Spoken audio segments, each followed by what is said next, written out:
On August 1769, in the small island of Corsica, Napoleon Bonaparte was born. His family were members of the Corsican nobility, but their family was not wealthy. Napoleon attended school in the mainland of France. In 1785, he later went on to graduate from a French military academy. He joined the French army, eventually rising to the rank of second lieutenant. In 1789, the French Revolution had begun, and within a period of 3 years, the revolutionaries had overthrown the monarchs. France was declared a French republic. Early in the revolution, Napoleon was on leave from the army and back home in Corsica. It was there that he joined a pro-democracy group called the Jacobins. In 1793, Napoleon and his family were forced to flee Corsica after having a political fallout with the governor. He returned to the mainland of France and returned to the French military.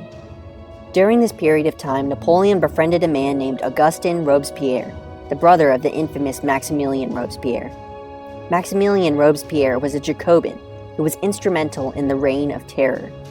This was a period of 2 years in France, where members of the bourgeoisie, and really anyone who was suspected of being an enemy of the revolution, was getting executed. During this time, Napoleon rose to the rank of brigadier general. In 1794, Maximilien Robespierre and his brother Augustin were both guillotined. Napoleon was put on house arrest due to past connections with the brothers. The overthrow of the French monarchy birthed fear into the hearts of many European kings and queens. After all, if democracy revealed itself to be better than a monarchy in France, then it might embolden the proletariat classes in other countries. This led France to engage in military conflicts with many other of these European countries. In 1796, Napoleon, with far fewer forces, defeated one of France's greatest rivals, Austria. Within a year, the conflict ended, with the Treaty of Camp Formio, which led to France's increase in territory. Since 1795, France had been ruled by a 5-person council called the Directory. After Napoleon defeated the Austrians in 1797, the Directory gave him the offer to invade England. He refused the offer, claiming that the French naval forces couldn't handle the British Royal Navy. Instead, he decided to invade Egypt, so he could eventually cut off the British trade routes to India. At the Battle of the Pyramids in July 1798, Napoleon's forces defeated the Egyptian forces, also known as the Mamluks. Unfortunately for him, the French fleet was burned by the British Royal Navy at the Battle of the Nile in August 1798, and as a result of this, Napoleon's army was stranded. In early 1799, Napoleon decided to invade modern-day Syria, which at the time was owned by the Ottoman Empire. It ended with the failed siege of Acre, which is located in modern-day Israel. Now at this point, Napoleon was in a sticky situation, but he noticed that back home in France, there was political instability. He made the daring decision to abandon his army in Egypt and to return to France.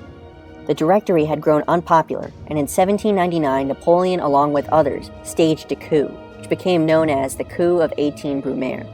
The 5-member Directory was replaced with a 3-member consulate. A consul is something like a president, so basically they had 3 presidents.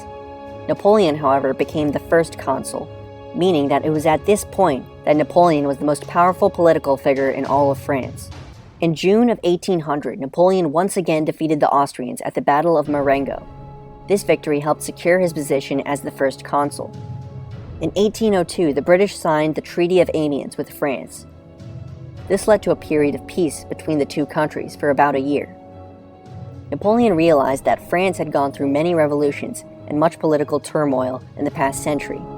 He decided to restore stability to France by centralizing the government. He also instituted reforms in banking and education. He subsidized the arts and sciences and also squashed his beef with the Pope. This was relevant since France was primarily Catholic. Perhaps his most important contribution during this time was the Napoleonic Code. The Napoleonic Code was a set of laws that clearly laid out what was legal and illegal with regards to property, individual rights, colonial affairs, and family. In 1802, he made a major move to consolidate his power. A constitutional amendment was passed that made Napoleon first consul for life. Fast forward 2 years later, and Napoleon crowned himself Emperor of France. The period of time between 1803 to 1815 is marked by the Napoleonic Wars. You can probably guess why it's called that. In 1803, mainly in order to raise money for future wars, Napoleon famously sold his French territory in North America to U.S. President Thomas Jefferson. for a grand total of $15 million in what's now known as the Louisiana Purchase. In October of 1805, the British Royal Navy again destroyed the French fleet at the Battle of Trafalgar. 2 months later, however, Napoleon achieved what many consider to be his greatest victory at the Battle of Austerlitz, also known as the Battle of Three Emperors. Napoleon managed to defeat the much larger forces of the Russians, the Austrians, and also the Holy Roman Empire. Napoleon defeated the Holy Roman Empire so badly that it dissolved and turned into the Confederation of the Rhine. These were smaller states located in modern-day Germany that had to provide troops and supplies to Napoleon for his future conquests.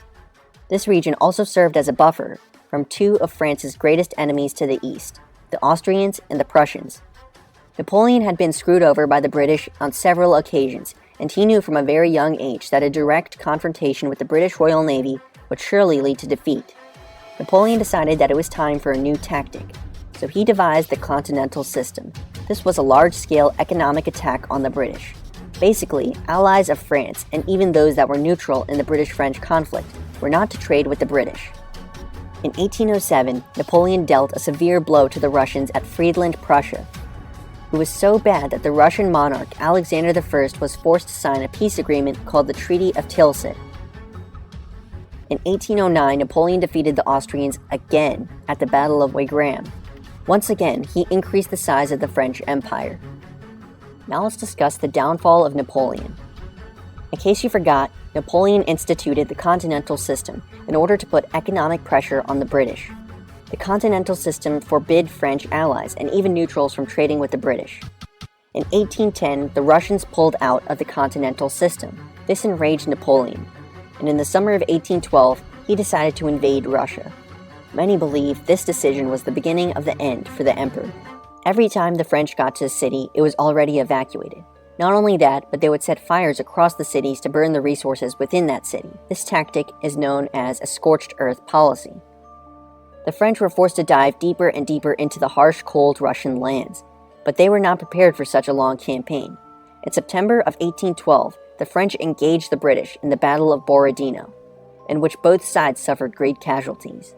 Eventually, Napoleon marched on the Russian capital, Moscow, but to his dismay, the Russians had already evacuated their own city.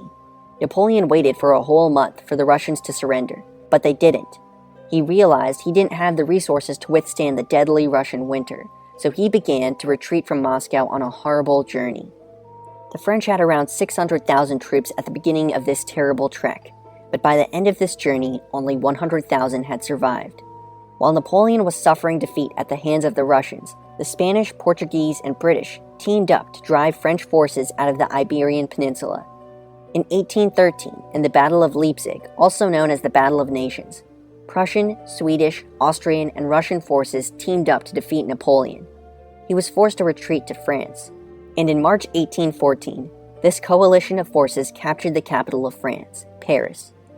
In April 1814, Napoleon was forced to abdicate the throne. The Treaty of Fontainebleau was signed between Napoleon and members of Austria, Russia, and Prussia, and it ended the war and required Napoleon to be exiled to the small island Elba. He tried to make a small comeback a year later. He escaped the island and returned to the mainland of France with over 1,000 supporters. He returned to Paris, and the monarch, King Louis XVIII, ran. He began what is known as the 100 Days Campaign. He started off by rallying together a small army. He planned on taking out each of his foes one by one, rather than fighting a giant coalition as he did before. He started off by invading Belgium in July 1815. It just so happened that both the British and Prussians had troops stationed there. Nonetheless, Napoleon was victorious at the Battle of Ligny.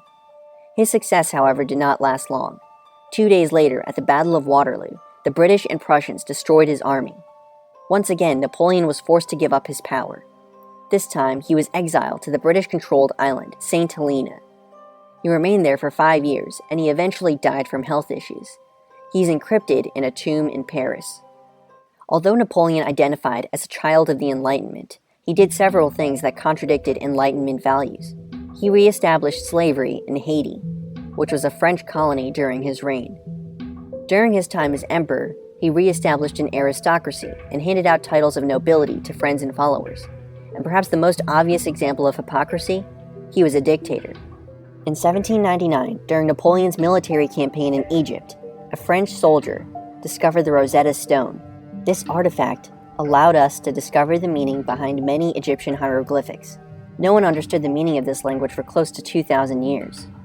This period of time is incredibly interesting, as it's one of many revolutions that started out with the overthrow of a tyrannical, inept system of government. The masses agreed to overthrow a vicious, inept dictator